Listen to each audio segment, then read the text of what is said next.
a husband, a father, a grandfather, a 31-year union member, a resident of New Hampshire since 1970s.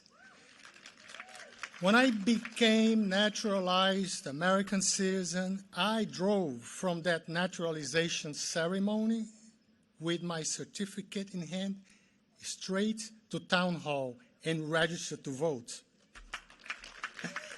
Since then, I haven't missed one single election because to me, citizenship comes with rights and responsibilities. What that means to me is, while I have the right to enjoy all the beautiful things that this nation has to offer me, I also have the responsibility, the duty to exercise my civic duty to vote, and this I do.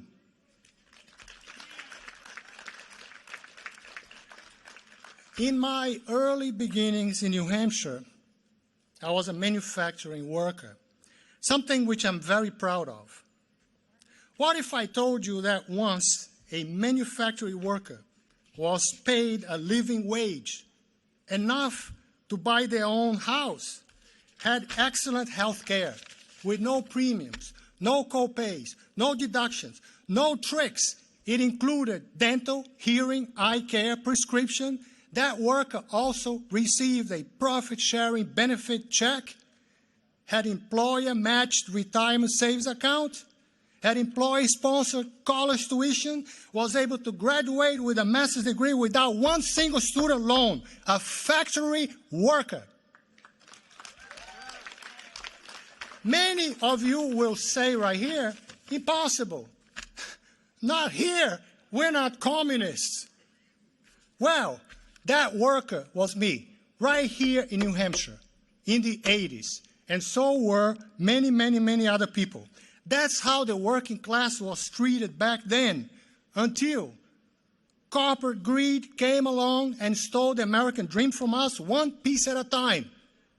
First they took the profit sharing, then they took the tuition thing, then they took the insurance. The insurance became from a no co-pay to a co-pay, then a co-pay became a no-pay, then became no insurance, and most people don't have any insurance. A massive transfer of wealth from the bottom to the top. So the first time that I heard Senator Bernie Sanders speak about an economy that works for everyone, not just the few, where health care is a right, not a privilege, where every vote counts, I knew right there and then that these weren't radical ideas, these were basic principles of a just economy. So in 2016, and again this time 2020, my labor union, State Employee Association, SEIU 1984, endorsed Senator Bernie Sanders because New Hampshire wants an economy that works for everyone, not just the few. This is a fight we will never give up, because when we do well, I do well, you do well, we all do well, the whole economy does well, because we are the economy. Friends, Donald Trump lied to us, and he continues to lie. He said he was for workers, right? And instead, we got massive layoffs. Why? Because he is inept. He is unable to do anything that is constructively correct. Even when correctly advised, he'll go against that. He said he was for health care. He wants better health care. But you know, his only plan is to take whatever health care you have and replace it with nothing. He took taxes from billionaires and gave it to the poorest people in this country to pay for it. And he calls that equity, and he wants to do more of it.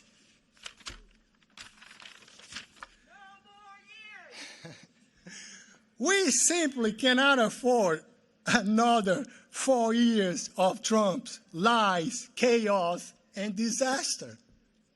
Can we? No. Look, when I grew up, before I got here, the country I come from. I grew up in the 60s in a country that suffered under a fascist dictatorship. Back then, they prosecuted unions, arrested union leaders, beat them up. Some of them disappeared, never to be found again. Lula da Silva was arrested just for showing up. They used unmarked military forces to beat up peaceful protesters. They went after the free press. People that would speak up against anybody or gather in a protesting thing were shot with rubber bullets and then real bullets. I know fascism when I see it, and I see it again. What we have here now is a fascist regime in the making that needs to be stopped. This election is the fight of our lives. We need to stand together, vote, and elect Joe Biden. Joe Biden is endorsed by SEIU and all other unions. I trust Joe Biden. Joe Biden will not turn his back on us. He will treat our health care the same way he treats his own family health care. Joe Biden will protect Social Security and Medicare, while Donald Trump promised to give that to his Wall Street friends. The way to stop all this is to elect Joe Biden in November. Do as I did. Vote early, vote Biden, and vote now. It is great to be here with you, and forward.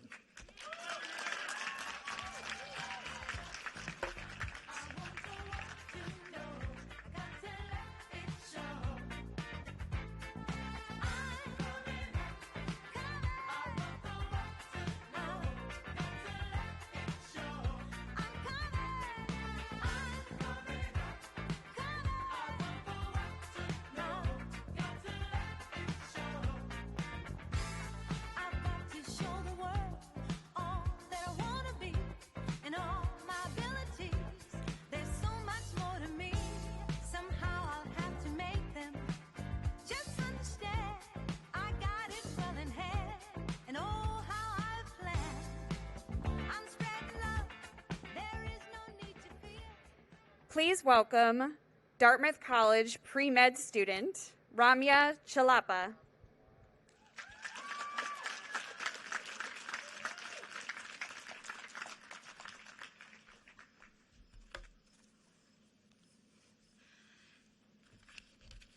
Hi, everyone.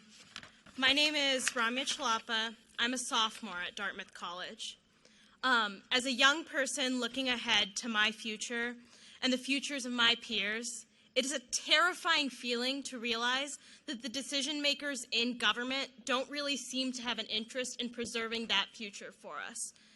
We're living in the tipping point for several critical issues that threaten the livability of life for millions of people. The climate crisis has reached a boiling point where it just cannot wait anymore. This has been true since the release of the 2018 United Nations Climate Report, outlining the pressing need to act now. I think it's becoming more and more apparent to us, however, every day the urgency of this crisis, as we watch the daily lives of millions of people in the West Coast being ravaged by fires and unhealthy air quality due to irresponsible environmental practices.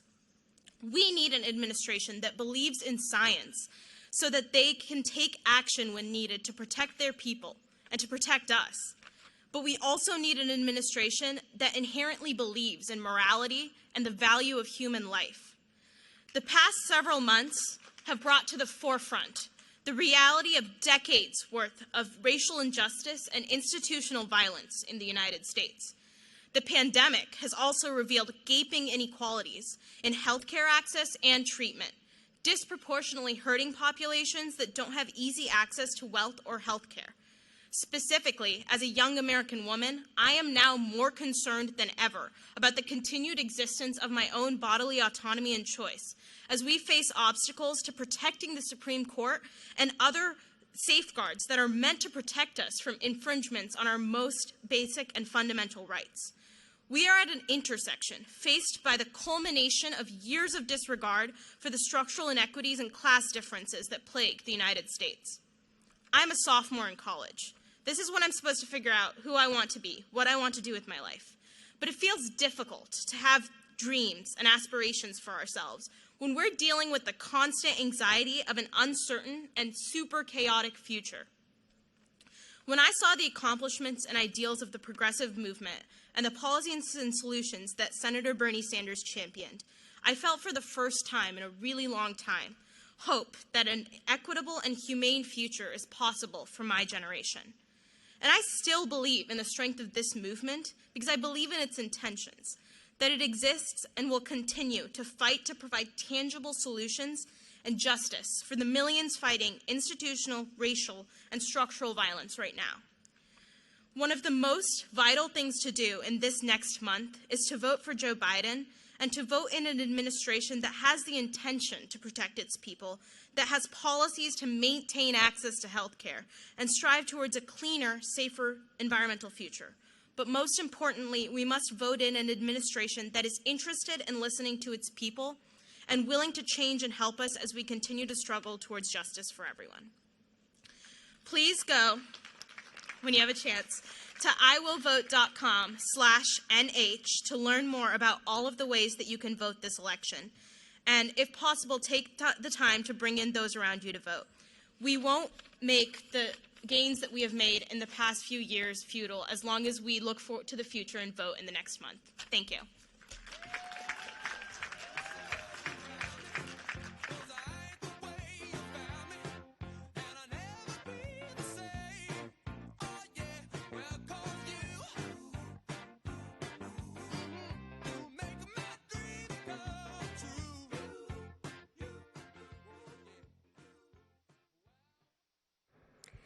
Please welcome NEA New Hampshire President Megan Tuttle.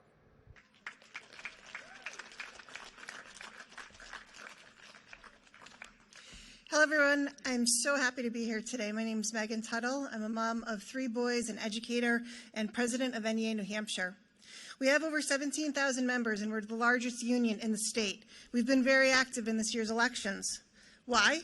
Because over the past 4 years, Donald Trump has been a disaster for students and educators across the nation, starting with his appointment of Betsy DeVos, the least qualified Secretary of Education in American history to run the department.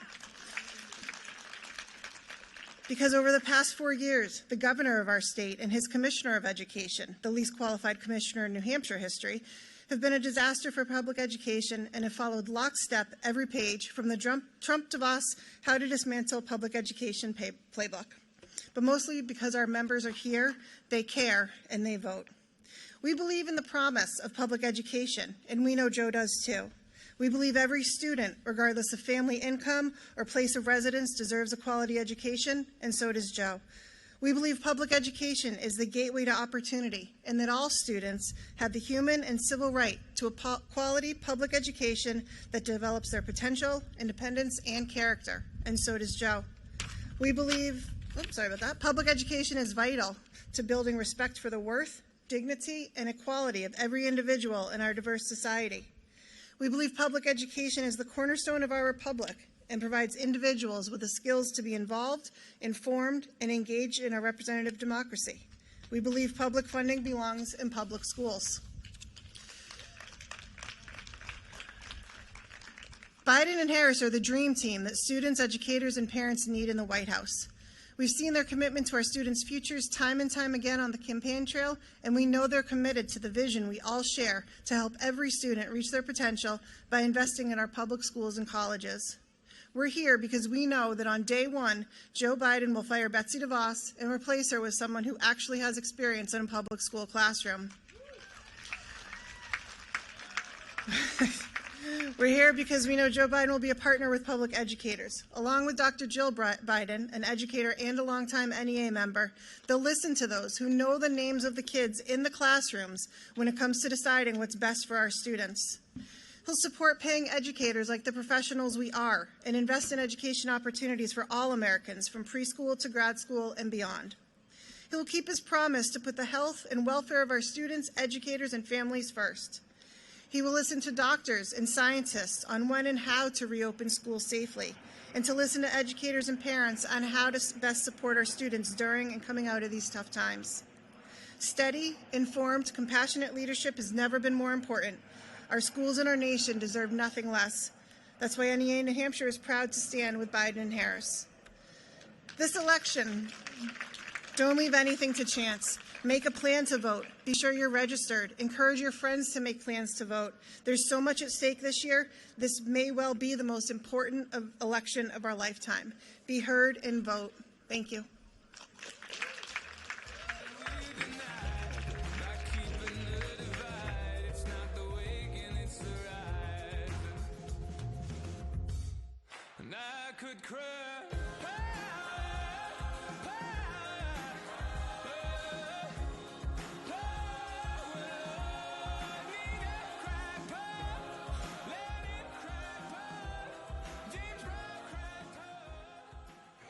Please welcome Executive Counselor Andy Valinsky.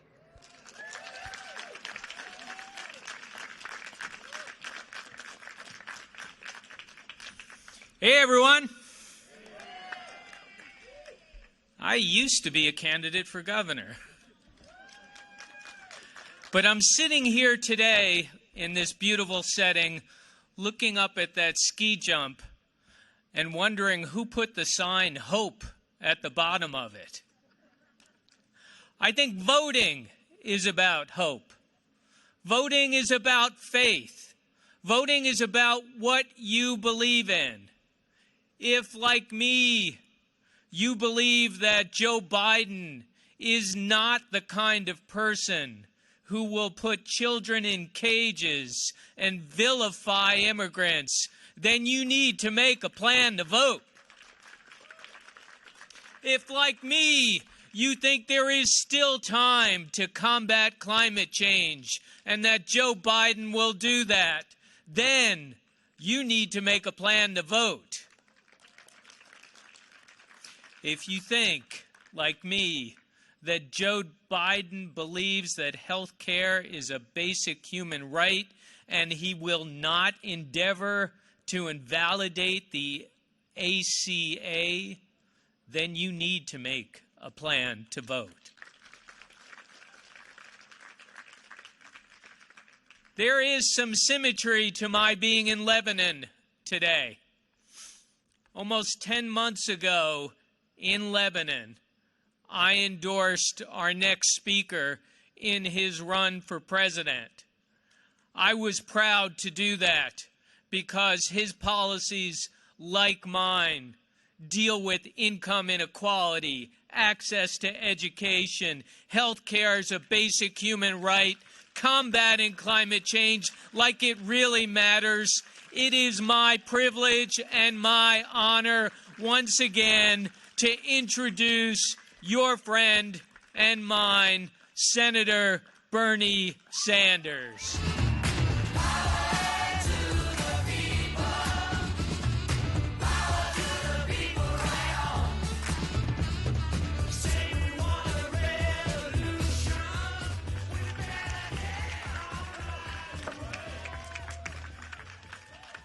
You know, I have participated in many rallies in my life. This is clearly the most unusual. So I want to thank everybody for being here for this limited audience event. It means a lot to me, and I know it means a lot to the Vice President. Let me begin by wishing the President and the First Lady a full and speedy recovery from the COVID-19 illness that they are now dealing with. Of course, we wish the same for my colleagues in the Congress, as well as the many, many millions of Americans who are struggling with this terrible disease. What the last few days have told us is if there was ever any doubt, it should now be clear that no one is safe from this pandemic. It doesn't matter if you are a frontline worker in a hospital, and I want to take a moment to thank all of the doctors and the nurses and the medical personnel who have put their lives on the line to protect all of us. And it doesn't matter if you are an essential worker in a supermarket, if you are a packing house worker, if you are a bus driver, and it doesn't matter if you are the President of the United States. Each and every one of us is vulnerable, and we will remain vulnerable until there is a vaccine or a perfected cure. That is the reality, and there is no way to get away from that. There are some who say that we have to make a choice between having a strong economy and protecting the American people from this terrible disease. I disagree.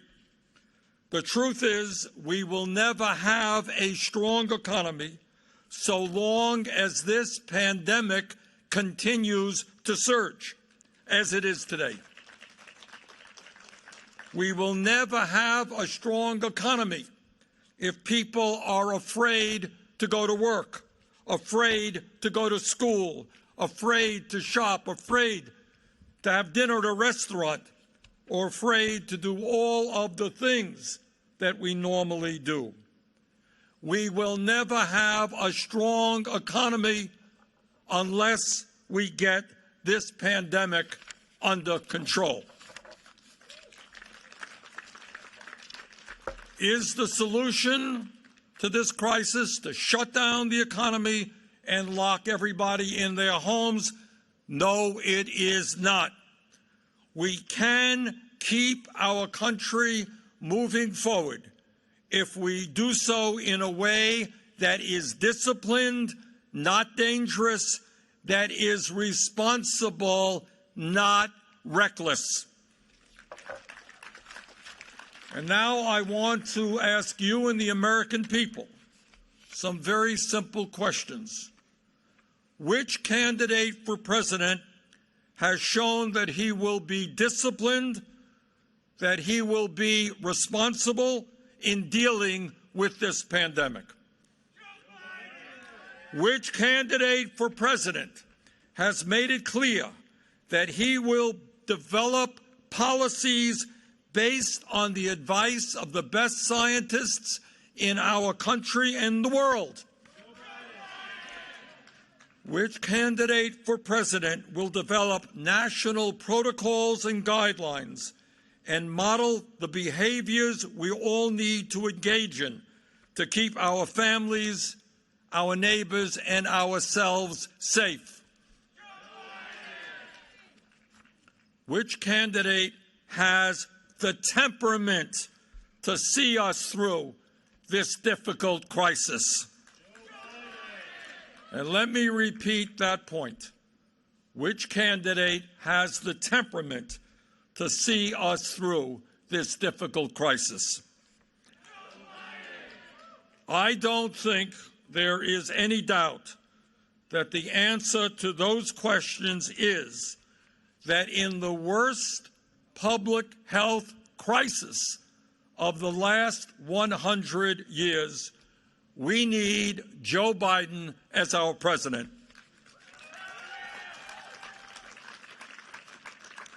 And now let me say a word about the economy. And let me be blunt, tell you the way it is. And that is that the working class of this country is in more desperation today than at any time since the Great Depression of the 1930s. That is a fact. It is a sad fact, but that is the truth.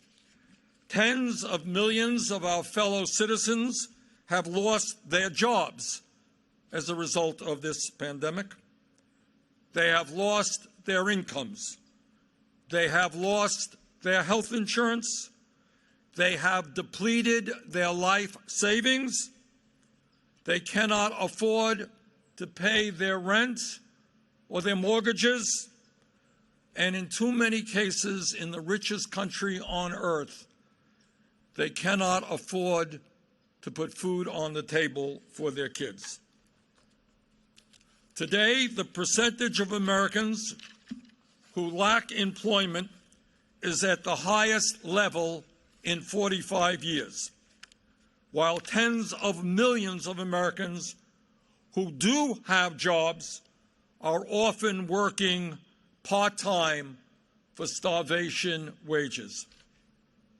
And as bad as the economy is in general, it is far worse for the African American and Latino communities. During this pandemic, nearly 60% of Latino families and 55% of African American families have either experienced a job loss or a pay cut. How devastating is that? Meanwhile, and it is important to make this point because it is not made often enough, while the working class of this country is being devastated as a result of the pandemic, not everybody in America is hurting. The truth is that at a time of massive income and wealth inequality, over the last 6 months, that situation has gotten even more grotesque. In the last number of months, 643 billionaires, that's not a lot of people, have seen their wealth go up by $845 billion. And let me just say that again. While 30 million Americans have lost their jobs, while 12 million Americans have lost their health insurance, while 29 million Americans do not have enough food to eat, while 40 million of our people face eviction, 643 billionaires increased their wealth by $845 billion over the last 6 months alone. So that is the state of the economy today.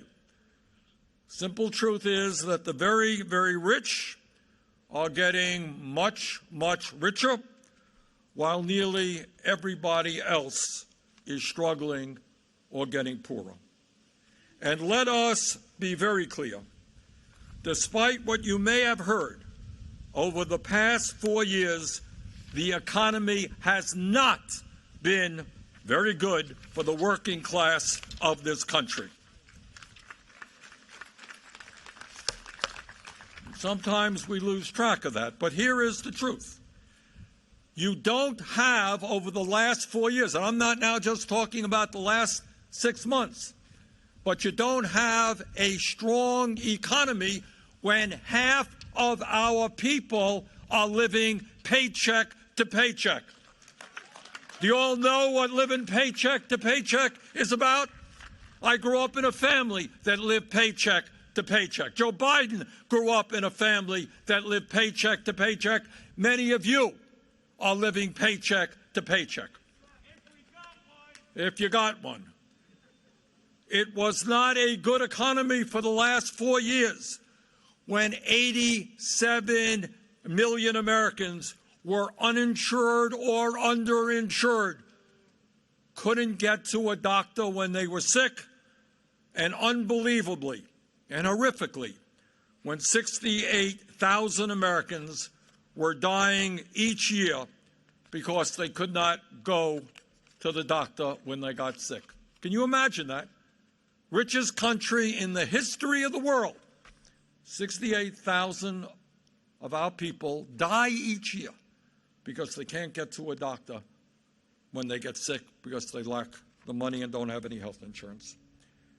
It is not and has not been a good economy when over 40 million workers were earning starvation wages of less than $15 an hour.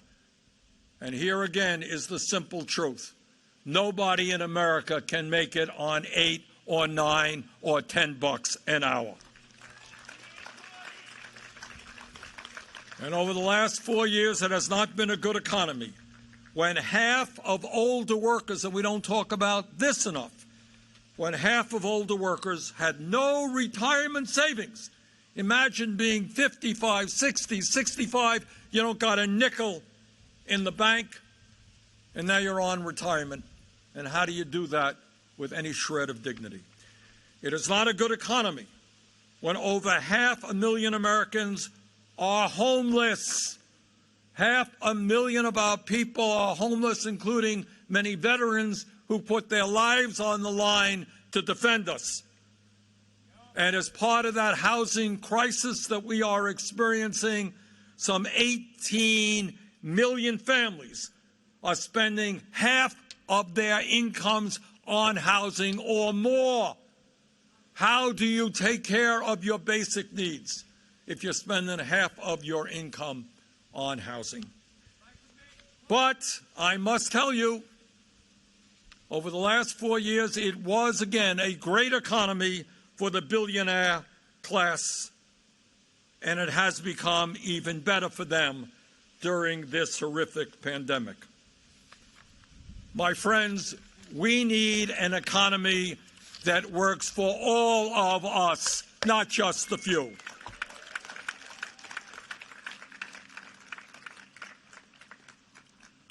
And it's not just in recent years. It's not just over the last 4 years. Here is something else that we don't talk about. Over the last 45 years, there has been a massive redistribution of wealth in America, but sadly that redistribution has gone in the wrong direction. From the working class, from the middle class, from the poor, to the very richest people in this country. Since 1990, while the top 1% saw their wealth go up by $22 trillion. You got that?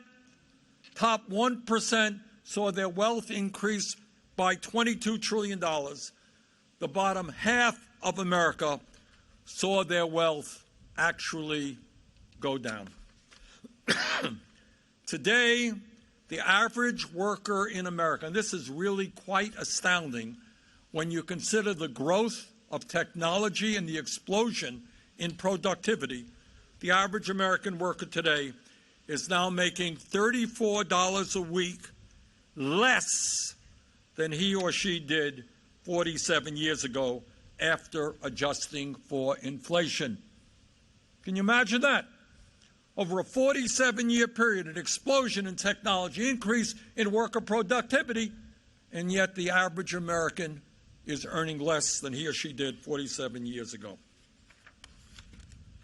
What I understand, and I believe you understand, and the American people know, is that we are all becoming more and more outraged with the corporate greed that we are seeing every single day.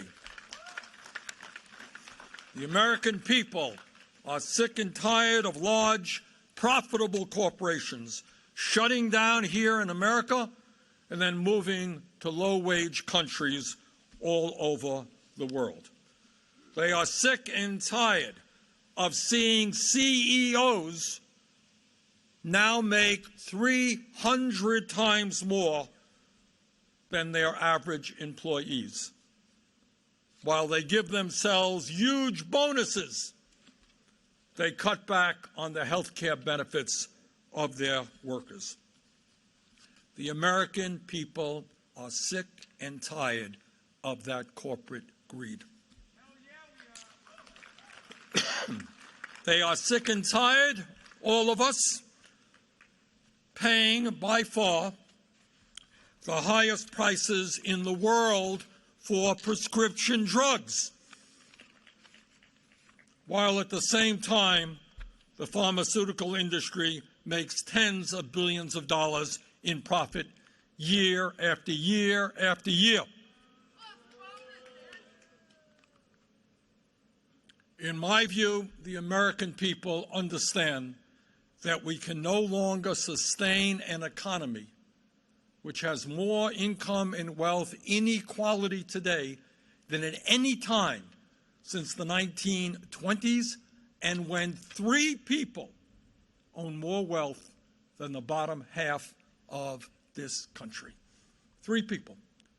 That is not acceptable, and under Joe Biden and under a Democratic Congress, we're going to change all of that.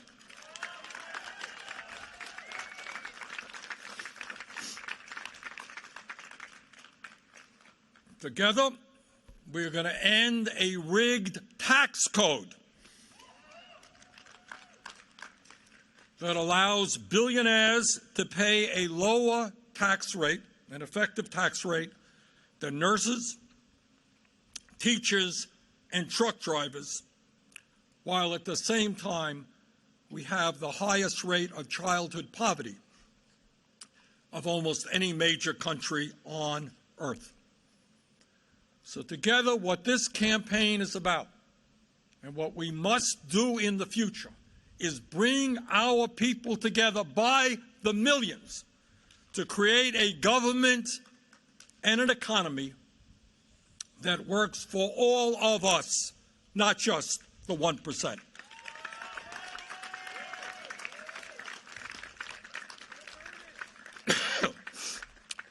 Now, it is no great secret that Joe Biden and I disagree on a number of issues. That's a fact. But there is also no question that the economic proposals that Joe Biden is supporting are strong and will go a long, long way to improving life for working families. And I want to take a minute to talk about those proposals because of everything that's going on in this crazy world today. I think there has not been enough focus on Joe's economic proposals. Again, they're not mine, but they are strong proposals, and I want you and the American people to know what they are.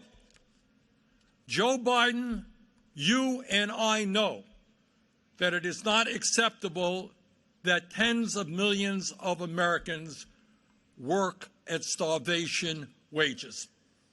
People cannot make it on $9, $10 an hour. Joe knows that. You know that. I know that. And that is why Joe Biden is going to help us raise that minimum wage to at least $15 an hour.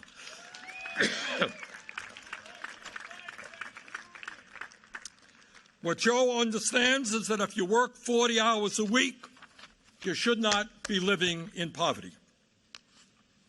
And Joe Biden also understands that it is absurd that women make 75 cents on the dollar compared to men. And if you're a minority woman, that's even lower. And that is why Joe is going to make sure that we have equal pay for equal work. And Joe also knows that the path toward a stronger middle class is strengthening trade unions in America. Right now, all across this country, there are millions of workers who want to join unions, but because of the heavy-handed corporate tactics that now exist, it's impossible for them to do that. Joe and I and the United States Congress are going to go forward and make it easier for workers to join unions, engage in collective bargaining.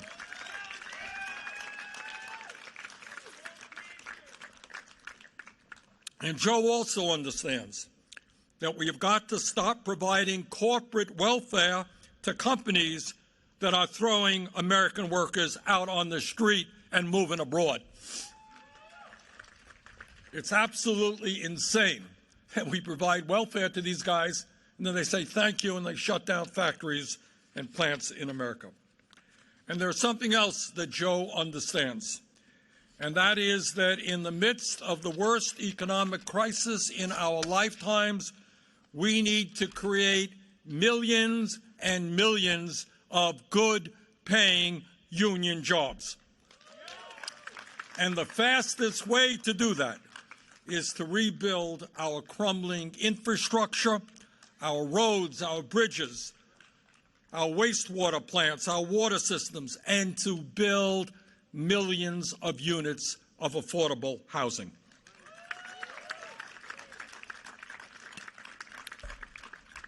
And I'll tell you what else Joe understands. He understands that we have got to end the international embarrassment of the United States being the only major country on earth not to guarantee paid medical and family leave. When a woman in America gives birth, she should not be forced to go back to work after 1 or 2 weeks. When a child gets sick, mom or dad should be able to stay home, take care of that kid, and not lose a day's pay. And that is why, and I want everybody to hear it, because it's not been talked about enough, that is why Joe Biden has proposed at least 12 weeks of paid family and medical leave for working families. And when we talk about babies and we talk about young children, we all know that our current child care system is dysfunctional and it is totally inadequate. Our children and their parents deserve high-quality, reliable, and affordable child care. And that is why Joe has proposed universal pre-K education for every 3- and 4-year-old child in this country.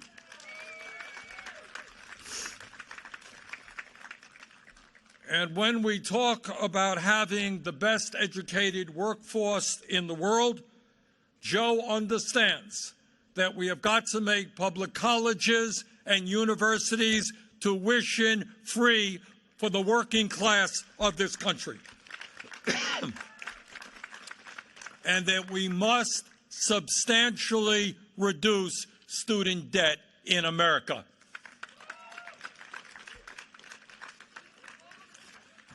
And at a time of massive income and wealth inequality, Joe Biden understands that we must demand that the wealthiest people and the most profitable corporations in our country start paying their fair share of taxes.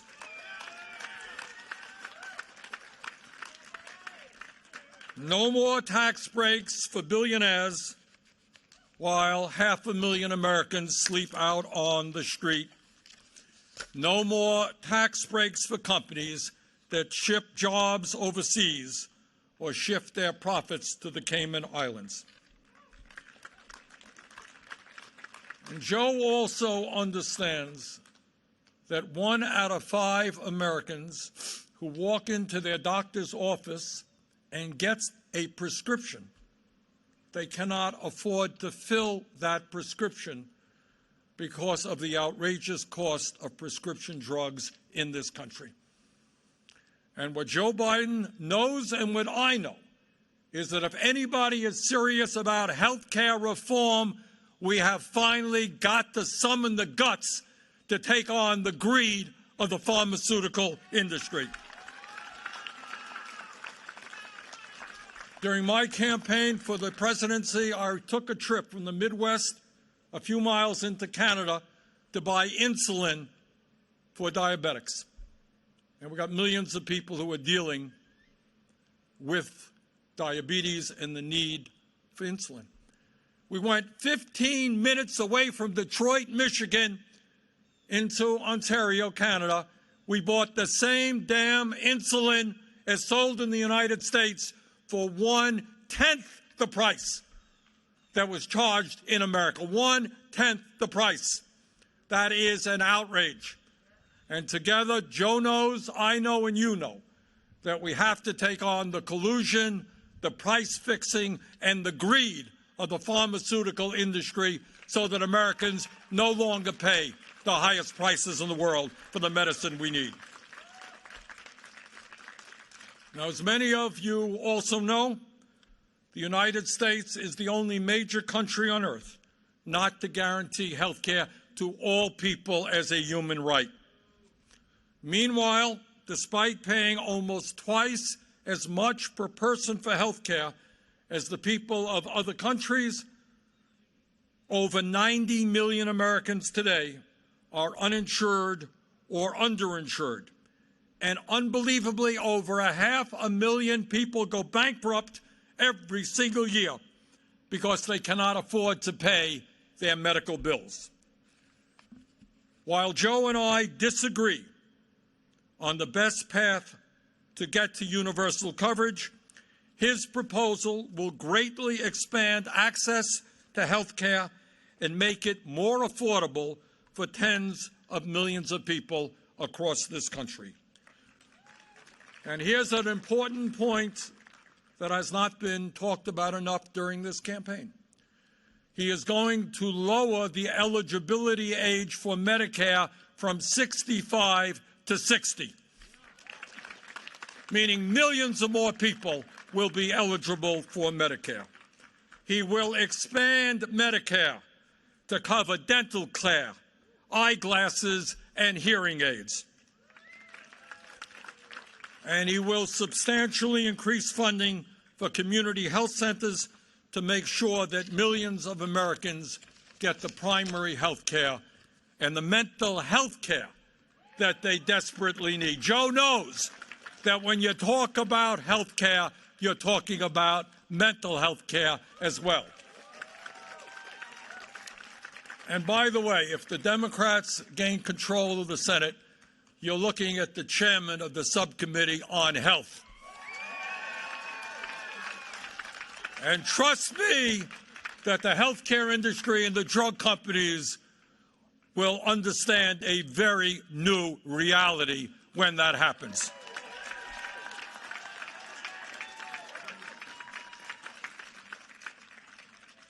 Let me conclude by once again thanking all of you for coming out today and for saying that in the wealthiest country in the history of the world, and I want everybody to remember that. Sometimes we forget it. We're not a poor country. We are the wealthiest country, not only in the world, but in the history of the world.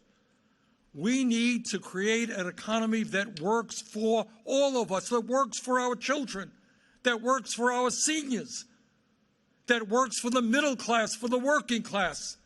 We need to have a government and an economy that works for all, not just wealthy campaign contributors and the 1%.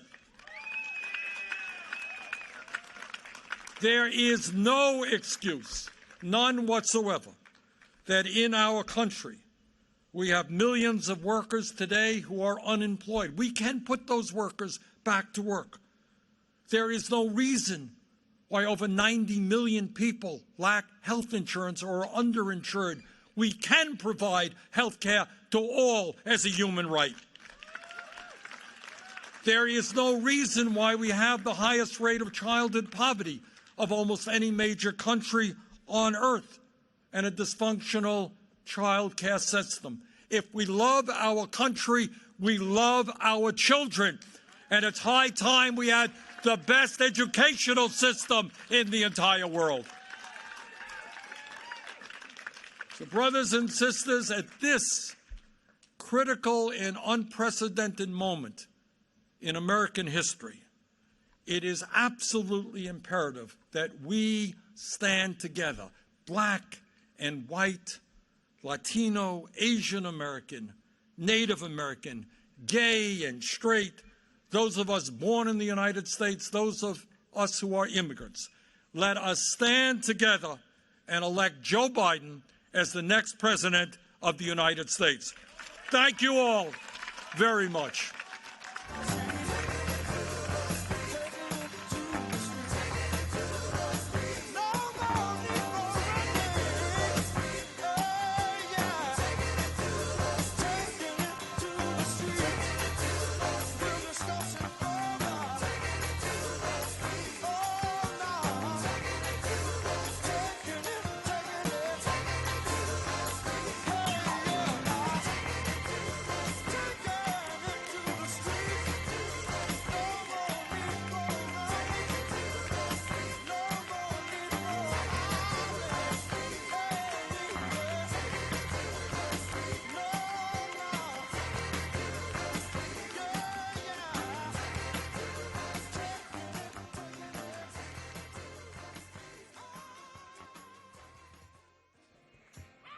Thank you for joining this socially distanced Biden for President Vote Now rally with Senator Bernie Sanders.